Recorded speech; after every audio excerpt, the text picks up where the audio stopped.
Have you ever moved a piece of heavy furniture and you looked underneath and your carpet is all smashed down and it looks like it gave up on life? Well, if you think you need new carpet, think again. All you really need is some ice and some very highly specialized tools, and we're going to talk about how to use those coming up next. Hey friends, Ryan Reynolds here with Keller Williams Consultants Realty in this month's quick tip. Well, today we're talking about the carpet dents that happen because of heavy furniture that's been sitting on top of it. Now, if you've ever rearranged a room and you've got these big dents in your carpet, you might think you might need to get rid of the carpet, but the good news is that it can probably be brought back to life. Now, the dents happen because the furniture is heavy and over time it crushes those fibers down, and actually it dehydrates them as well as crushing them over time because it kind of squeezes the water out. At least that's what the internet told me.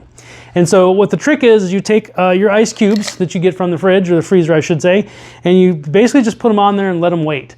And then you let them melt. Those will melt into there and then gradually rehydrate those fibers.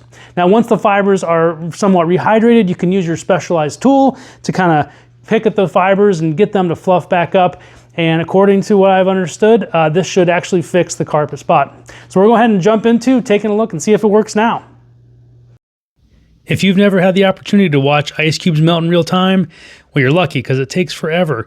Never ever would have guessed it would take this long for them to melt in my living room. But here you go in sped up mode. Okay, so now it's been about two and a half hours since I put the ice cubes on.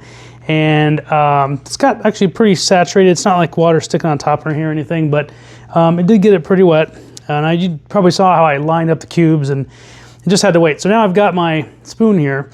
And what we're going to do is we're going to kind of work these fibers a little bit back up and see if this doesn't just pull everything up. So it might take a few minutes here, but we're just going to keep working it up. And we'll see if that, probably going both ways. And this spoon is a highly technical tool. You see you've got the round end and you've got the pointy end. I'm using the round end. I want to be a little bit cautious with what, you don't want to do anything damage-wise. So pulling it up, continue pulling it up. Actually raking it kind of this way, it looks like it works pretty good. I'm going to kind of go this way and that way. And we're just going to get these fibers all the way kind of teased out of there.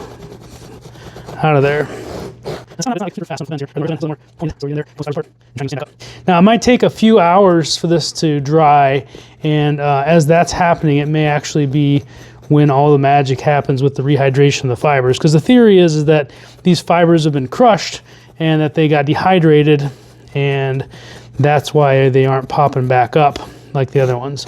So that looks actually pretty good. I'm gonna keep working a little bit and we'll see what happens.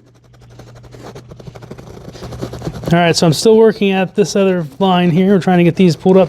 Now, this one, which was not as far indented, is definitely, standing up a lot faster than the other one was. The one that with the runner of the chair, which was, it probably had compressed it for quite a while, I'll be honest. I mean, there's been a lot of naps that happened on that chair. And so it probably was, much worse shape. So they've got that this one, it wasn't too bad. It was actually pretty quick. And I'm going to go ahead and, like I say, just kind of chop up these fibers a little bit more, make sure they get popped up from the bottom. And then this one will probably be good to go.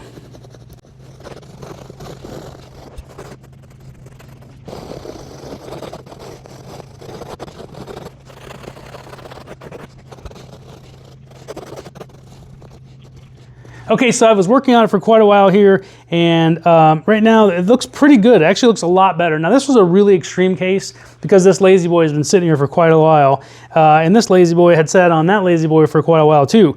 But in any case, as I've worked this fibers up, it actually does look a lot better, and I think as it hydrates more over time and as the fibers eventually dry back out, it probably will blend a lot more back in. Now, there's a couple of spots here where it wasn't as bad, and I did have some other water I put on there, or some cubes I put on there, and it seemed to work pretty good too.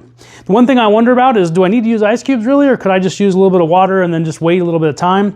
My guess is you could do that because water is water. However, maybe the ice cubes melting over time more slowly hydrates it and it gets the water to sort of stay on the spot for a little bit longer, but I don't know, just my theory. So that's all I have for you this month's quick tip. Again, hopefully you guys learned something, and I think this does actually work.